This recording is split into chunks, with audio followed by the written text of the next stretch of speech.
Assalomu alaykum hammaga. Yana bir bor. O'tgan safar ovoz va kachetivada muammo bo'lgani uchun va kamerada ham ozgina kachetivasi pastligi bo'lgani uchun bu safar yuzimni qo'ymaslikka qaror qildim. Keyingi videolarda xudo xolasa kamera va mikrofon sotib olishga harakat qilaman. Shu qani bo'lsam boshladik. Men hozirgacha mana bu yerga burgerda imijlarini, ya'niki mana bu yerdagi rasmlarni yuklab oldim. JPEG formatda, SVG yoki PNG qilib olganimda megabaytda katta bo'lib ketganligi uchun va uni kichraytirib o'tirishga vaqt ketmaganligi uchun men JPEG formatda oldim. JPEG ham kichkinaroq holatdagi rasmlarni qaytarib beradi menga. Xo'p, bizda rasmlar bor. Bu rasmlarning hammasini videoning oxirida Telegram kanalimga ziplab, rasmlar, ikonlar, mana bu yerda ikonkalarni ham olib qo'yganman. Hop, rasmlar, ikonlar, fontni Telegram kanalimga tashlab qo'yaman. Telegram kanalimdan olib ishlatsanglar bo'ladi. Hop, bu yerda biz asosiy header qismimiz bor, header va hero qismimiz bor. Hop, header qismidagi mana bu joyni ikkalasini bitta qilish o'rniga men headerni alohida olib, uni o'rtaga surib, orqa fonni mana bu rangga olib kelmoqchiman. Hop, unda boshladik. Hop, bizga kerak bo'ladi header hop va klassiga header deb yozamiz va navbarni navga o'raymiz, lekin bizda hech qanaqa nav bo'lmaganligi uchun biz shunchaki konteynerga o'rab qo'ysak bo'ladi.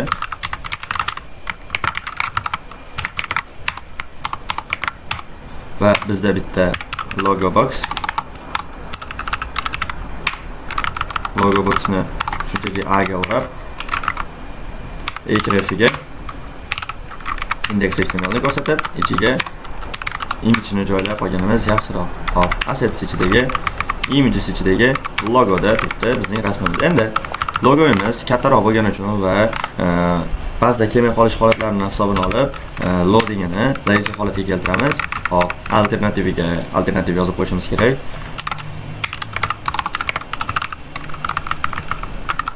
Apostrophe s ni noto'g'ri qo'ydim. Logo image. Hop. Va width heightini ham ko'rsatilgandek, mana shu yerni o'zida qo'yib ketganimiz yaxshi. Rasmda juda katta ko'rsatib qo'yish mumkin. Shuning uchun 150 piksel ekan, piksel yozsak, qanaqadir xatolik berib qolishi mumkin. Shuning uchun piksel yozdim va heightini ham 29. Mana shu holda rasmni olib kelamiz. Hop, endi biz HTMLni ishga tushirib olamiz, ya'niki brauzerga OpenLive server orqali ishga tushirib olamiz. Mana bu terminal bizga hozircha kerak emas. Hop, mana bu yerda bizning logomiz keldi, lekin bizda headerni hech qanaqa rangi yoki qiymati bo'lmaganligi uchun biz hozir bir boshdan style berishni boshlaymiz. Hop. Endi mana bu yerda konteynerni ko'radigan bo'lsak, hop, ikki tarafdan hop 32 pikseldan tashlangan va umumiy qiymat 300 piksel. 300 pikselga qo'shamiz 30, 330 va 300 qo'shadigan bo'lsak, hop 630 piksel va bularning orasidagi farq 30 piksel.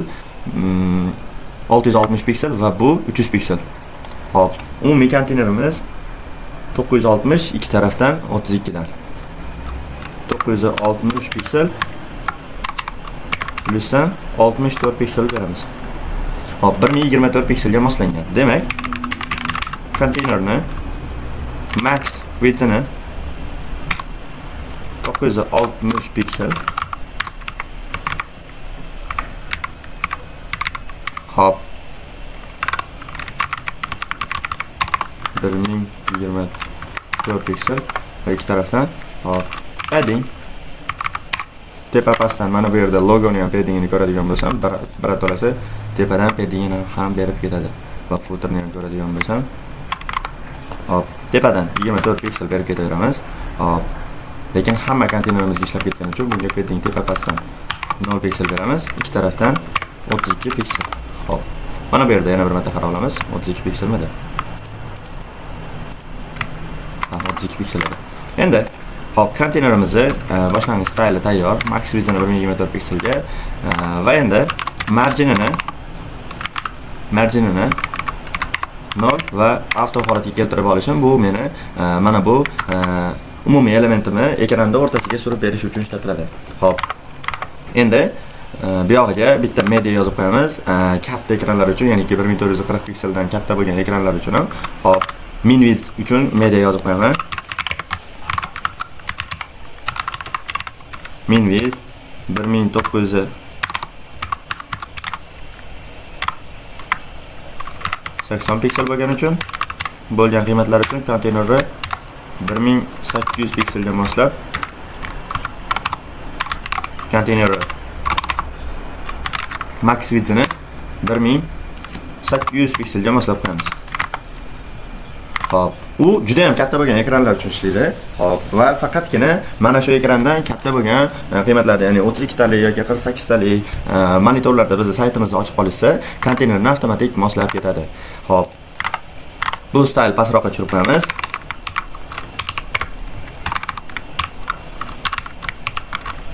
Bu juda katta monitor uchun va ekranlar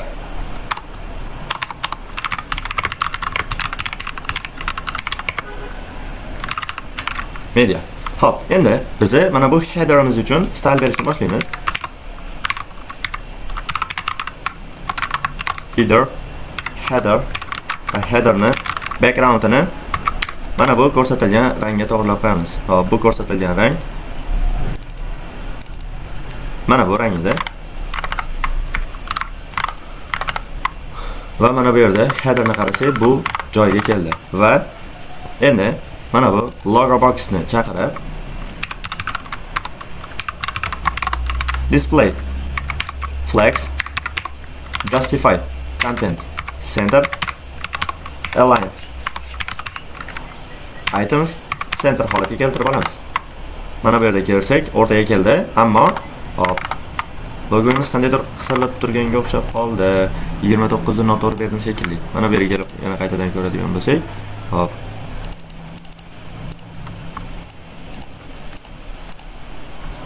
152-29, lekin bunda qisilmayapti. Da men ekranim sal katta bo'lgani uchun videoga qandaydir cho'zilibroq turibdi. Shu uchun ozgina xunuk turganini hisobini olib, sal kattaytirib qo'yamiz.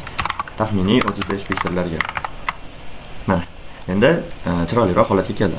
Hop, bu yerda qarasak, tepadan 24 piksel paddingi bor ekan va bu yerda hop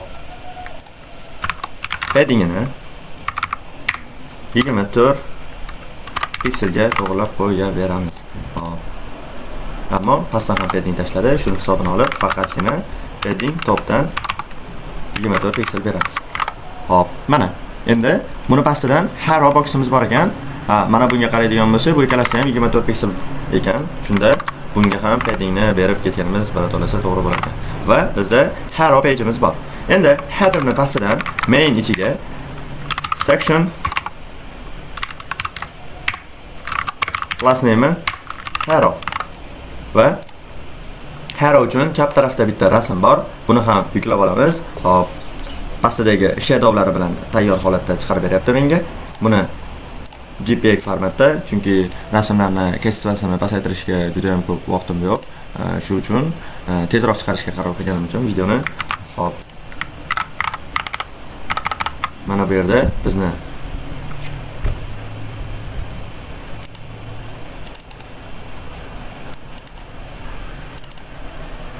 mana shu yerga rasmni joylab qo'yamiz va bu tarafda yozuv bor va yozuvni bittasi oq, bittasi sariq. Endi yozuvni oq qismiga shunchaki style berib, mana bunisini after yoki before ga joylab ketsak bo'ladi. Hop, endi haro sectionni konteynerini ochamiz va bunga class sifatida haro konteynerni berib qo'yamiz. Hop, endi haro konteynerni haroni o'ziga, ya'niki haro section o'ziga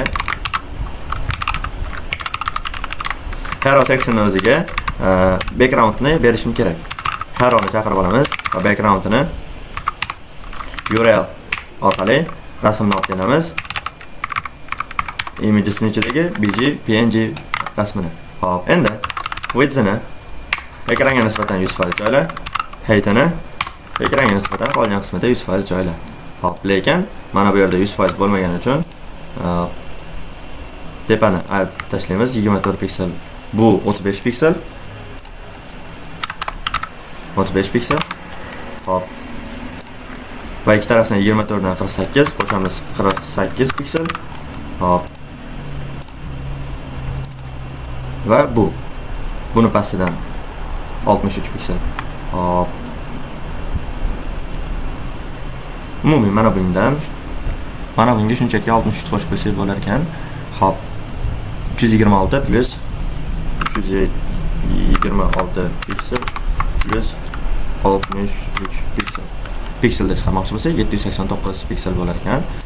Taxminiy biz ekranimiz 800 piksel bo'lgani uchun 900 piksel yoki 800 piksel bo'ladi. 16:9 bo'ladigan bo'lsa 900 piksel hisoblanadi. Shuning uchun 100% berib ketganimiz to'g'ri bo'lar ekan. Hop. Hero sectionni chaqirdik va uni width heightini 100% berdik, ammo ishlamayapti. Sababi undan katta elementlarda, ya'ni body yoki HTML da qanaqadir width va height 100% bo'lmaganligi uchun va uni tepasidagi HTML ga ham berib qo'ysa bo'ladi. Lekin hero page uchun background ishlamaydi. Hop, backgroundni size bo'ladi. Cover holatda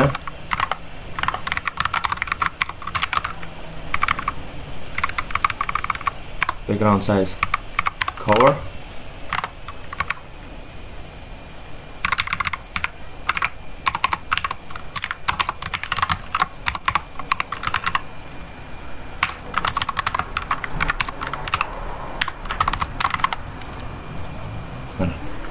lekin o'sha scroll bo'lishi paydo bo'ldi, ya'ni scroll paydo bo'lib qoldi. Shuning uchun 80larga tushirsak, mana bu yerda qirqilib ketib qolyapti. Va buni rasmini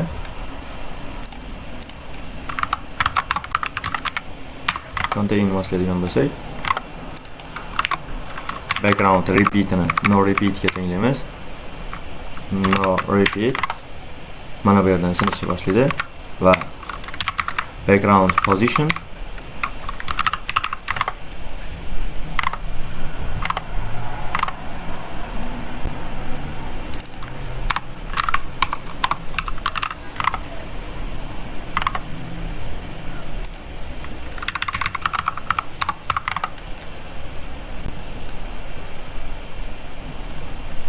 mana bu yerda ko'radigan bo'lsak,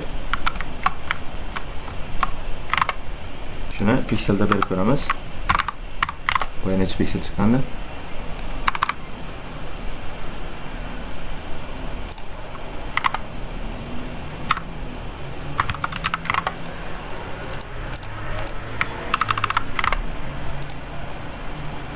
Rasmning width juda ham katta bo'lib ketdi.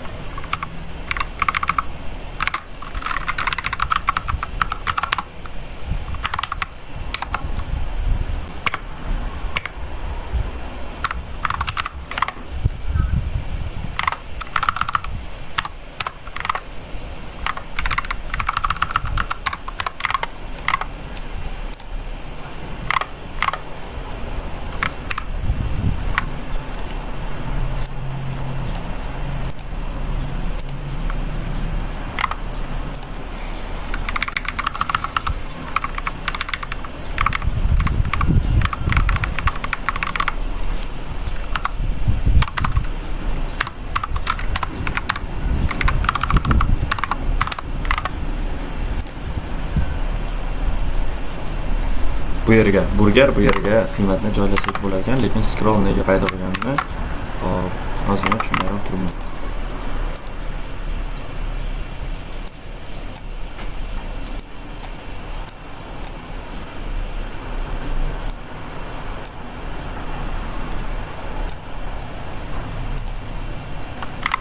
Okey, mendagi foizlarni olib tashlaymiz.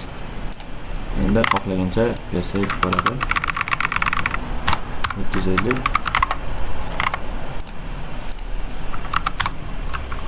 750 piksel. Mana bu yerda bizga kerakli bo'lgan holat o'xshagandek bo'lib turibdi. Endi bu yerga burgerni va bu yerga tekstlarni olib kelishimiz kerak. Buning uchun biz flex center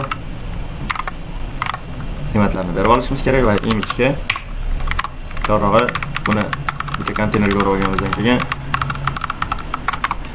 hero content flex all the image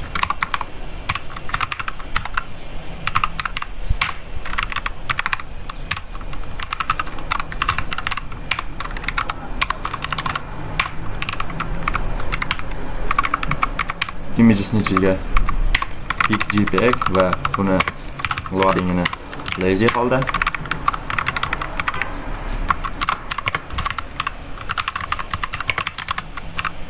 Bu burgerning rasmi. Lekin JPEG formatda olganimiz uchun bizga orqa fonni qirqib bermadi. Shunga SVG yoki PNG ga o'tkazishga majbur bo'lar ekanmiz.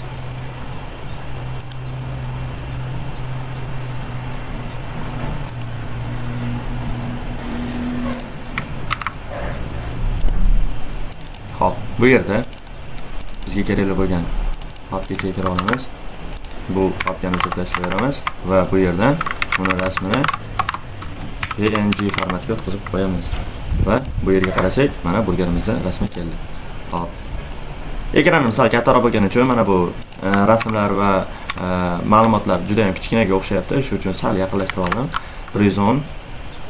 Hop, buni endi mana buni rasmini qarasak 326 ga 326 pikselda joylab qo'ygan. Buni widzini 326 ga, heightini 326 ga to'g'rilab qo'yamiz. Va bu o'sha holatida turibdi. Endi yoniga right ga bitta H2 ga hop, mana bu so'zni qo'yamiz. Shuni olib qo'ytiramiz va o'zgartiradigan joyini o'zgartirib qo'yamiz. Hop, mana bu yerda display flags artistga center bersam, align itemsini ham centerga to'g'rilab qo'yadi. Hop. Endi ikkalasining o'rtasida qanchadir miqdorda gap bor va bu gapga ko'radigan bo'lsam 1 piksel ekan. Bu oradagi raznica yo'q degani. Hop. Bunga class hero title ni endi style ni yozishni boshlaymiz. Hero title da font size ni bu yerda ko'rsatilganchalik font size ga to'g'rilab qo'yamiz. Hop, bu yerda font size ni necha ko'rsatgan? 50 piksel. Va bu yerga qarasak, font size chiqdi. Lekin buni, ya'niki uzunligini berib qo'ymasak yoki buni pastiga, ikkinchi qismiga mana bu rangdagi formatdagi so'zni chiqarmasak, hop, bu juda ham uzun bo'lib, rasmni chap tarafga surib tashlayapti. Shuning uchun bizga kerakli bo'lgan qismini olamizda bunga eng tepasiga position relative qiymatini berib olishimiz kerak, chunki before ga joylangan ma'lumotlarni qismini after emas, span ga joylaganimiz yaxshi. Klassini hop Ctrl B qilib yopib olaman. Chap taraf juda ham tushib ketib qolyapti va CSS ni ham ozgina qisqartirib olaman. Hop, va buni klassini subtitle hop va hero subtitle ni ham shu holatga keltirib olaman. Hop, width emas, font size ni 50 piksel.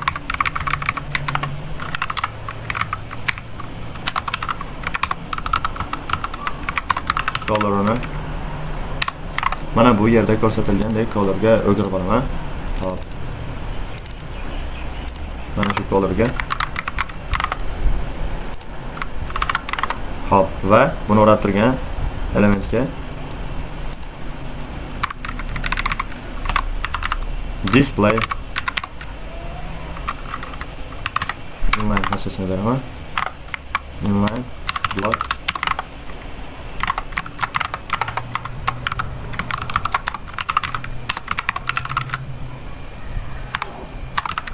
flex direction column oralar ochildi va mana bu yerda qarasak, buni rangi oq formatda ekan. Oq rangda ekan. Hop, buni ko'radigan bo'lsak, bunga color'ini FFF rangga keltiraman. Mana bu yerda qarasak, bizga kerakli holga keldi. Hop, endi bu yerda bo'lsa, besplatniy dostavka от 599 rubldan ketin. Hop, bu yerda bizga bitta P harfimiz bor. P klassi hero P yoki hero paragraf. Hero paragraf va bu so'zni shuna ko'chirib olaman. Ichiga qarasak 599 rubl B harfida ekan. Ya'niki B tagiga o'ralgan ekan. Mana bu yerda chiqdi bizning yozuvimiz va hero paragrafni olamiz.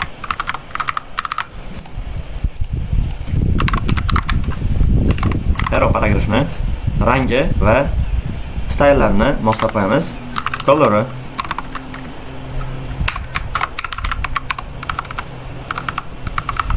Color FFF ya'ni ki oq rangda. Oq rangda. Hop. Buni ko'rsak, tepadan pastga 52 piksel. Hop, ikkalasini o'rtasini, ya'ni ki mana bu Hero Write ni o'rtasini gap bilan ajratganim ma'qul. Yoki nuqta Hero Write ga nisbatan display flags direction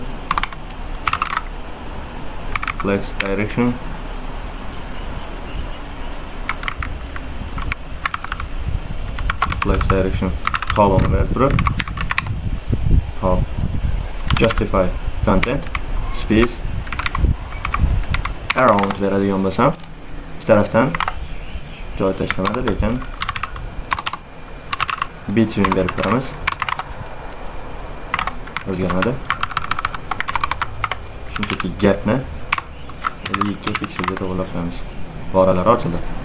Lekin mana bu juda ham katta holda yozib yuborgan ekanmiz bizni umumiy Hero sahifamizni va buni taxminiy 550 pikselga moslab qo'ysak bo'lar ekan. Mana bizda 550 pikselga moslandi va Hero page'imiz tugadi. Endi biz ikkala page'ni birato'lasi mediasini ham yozib berganimiz yaxshiroq, chunki hozir biz umumiy hammasini tayyorlab bo'lib media yozadigan bo'lsak, biz o'zimiz qiynalamiz. Xo'p, shuning uchun biz bir boshdan mediani yozib ketamiz. Xo'p. Endi pastidan buni eng pastga tushirib qo'ysak ham bo'ladi yoki buni eng tepaga chiqarib media hop max width buni bitta skopga o'rab olishimiz kerak edi. Max width hop taxminiy 1024 pikselga, ya'ni konteyner tugash joyiga yetganda hop max konteyner max width'ini 100% ga tenglab, ikki tarafdan padding, tepa pastdan 0 piksel, ikki tarafdan 40 piksel padding tashlab qo'yamiz. Ya'niki ekran siqilganida bizni paddingimiz kichrayib borar ekan. Hop. Va bizda umumiy ekranimiz hop mana bu yerda 320 ko'rsatilgan, lekin biz 768 da bo'lsak bo'ladi. Hop. Xuddi shuni qaytadan copy qilamiz va bu yerda 768 pikselni to'g'rilaymiz va konteyner paddingini 20 ga tushiramiz. Chunki 768 pikseldan ham kelgan shu holda qoldiradigan bo'lsak, bu juda ham chatoq holatda qolib ketadi. Ya'niki padding juda ham ko'p qismini egallab qo'ygani uchun ekranimizni to'ldirib qo'yishi mumkin. Shuning uchun Hero contentga display flags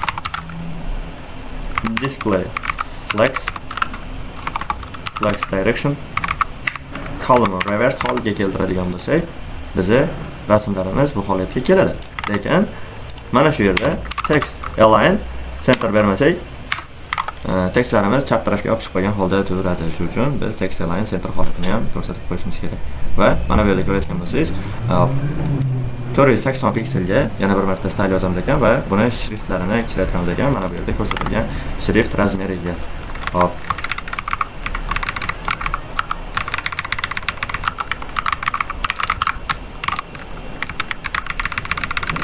Taxminiy 480 ga konteynerlar xossasini o'chirib tashlasak bo'ladi. Qayta yozib o'tirish shart emas. Buni ham yozib o'tirishimiz shart emas. Hero title font size-ni bu yerda ko'radigan bo'lsak, juda ham kichraytirilgan holda turibdi. Hop, font size 30 pikselga tushirilgan. Font size-ni 30 piksel va mana bu yerda ko'radigan bo'lsak, Hero subtitle'da ham, ya'ni ki subtitle'imizni ham font size-ni kichraytirishimizga to'g'ri keladi. Hero subtitle ham font size-ni 30 pikselga tushirishimiz kerak. Qayta yozib o'tirmasdan, shunchaki mana bu klassni olib, bunga va deb buni ham ko'rsatib qo'ysak bo'ladi va bu klass shart emas. Hop, mana bu yerda ko'rsak, bizga kerakli qismlar bitta. Hop, lekin rasmimiz hali ham katta holatda turibdi. Buni rasmini ko'rgan bo'lsangiz 227 ga 229 holatga keltirib qo'ygan. Va biz ham buni rasmini kichraytiramiz. Ya'niki bizda rasmimiz 360 pikselga 360 piksel edi. 226 ga. Hop, buni endi class name berib olamiz.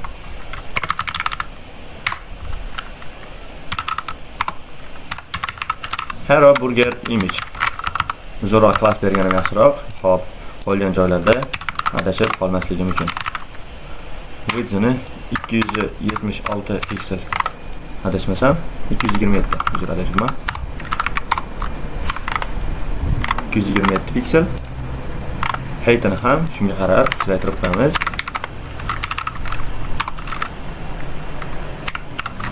Height'ini ham 229 pikselga kichraytirib qo'yamiz. Va mana bu yerda kichraygan holdagi qiymatimiz paydo bo'ldi. Va biz endi bu yerdagi mana bu Heroni rasmini olib tushib, ozgina o'zgartirish kiritamiz, ya'niki positionni, background position va rasmni o'zidagi positionga taxminiy 450 piksellar beramiz. Va buni ham 450 pikselga tushirsak, sal ekranimiz kichrayadi va bu yerdagi ortiqcha bo'lgan yozuvlarni olib tashlasak bo'ladi, chunki tepada bir xil holatda o'qilyapti. Hop, bizga mana bu ham kerak emas. Va bizda mediasi tayyor bo'ldi. Hop, buni oralig'ini qaraydigan bo'lsak, gapni to'g'rilab qo'yishgan ekan. Biz ham hero contentni berilgan joyida gapini 24 pikselga tushirib qo'yamiz. Buni orasini qaraydigan bo'lsak, 16 piksel ekan, uzr adashibman. Hop, mana bu yerda hero content emas, bizda hero right edi. Buni gapini 16 pikselga tushirishimiz bilan bu tepaga qarab yuradi va buni ham 450 emas, 350 qilib qo'ysak bo'ladi. Mana bu holda qoldi. Taxminan 380 sek chiroyliroq holatga keladi. Hop, bizga Figma beriladi, biz uni o'zimiz xohlaganimizcha o'zgartira olamiz, faqat dizayndan chiqib ketmagan holda, rang, qiymatlarni o'zgartirib tashlamagan holda. Bizga kerakli bo'lgan medialar ishlashni boshladi. Hop, biz endi buni sal chiroyliroq holatga keltirish uchun chap tarafdan bu, o'ng tarafdan bular kirib kelishini hisobini olib, biz ozgina animatsiya qo'shib qo'yamiz. Animatsiya qo'shish uchun bizga AOS CSS kutubxonasi yordam beradi. AOS CSS.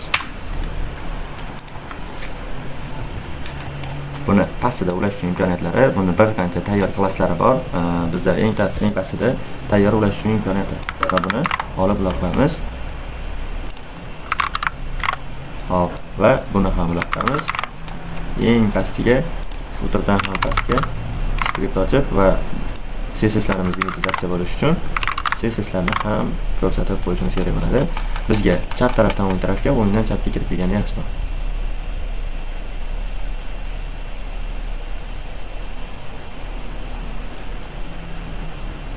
Hop, right dan kirib kelayotgan divni ichiga berilgan data atributini olib, rasmimiz turgan left ga beramiz va bundan keyingi bo'lgan left dan kirib kelayotgan qiymatni bo'lsa, tekstlarimiz turgan elementga berib qo'yamiz. Mana bunday. Endi biz saytimizga qaraydigan bo'lsak, mana ikki tarafdan kirib kelyapti. Logoni tepadan pastga tushirib qo'ysak bo'ladi, tepadan pastga kirib keladigan holda. Hop, logomiz uchun tepadan pastga tushib keladigan animatsiya.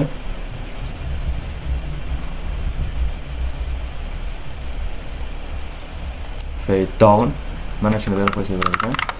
Hop, logomiz bizda mana bu konteynerga o'ralgan va mana bu logo bo'lib sunishlar turibdi.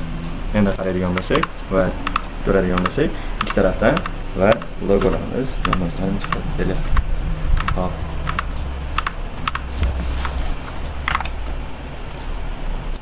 Videoni hozirgacha bo'lgan qismini to'xtataman va buni montaj qilib hozir YouTube'ga joylayman va qolgan qismini olishga harakat qilaman. Hop, paratolasi mediani ham yozib ketdik. Bizga kerakli bo'lgan qismlar chiroyli holga kelib qoldi. Hop, qolgan qismlarni davom ettiramiz sekin-astalik bilan. Rahmat hammaga.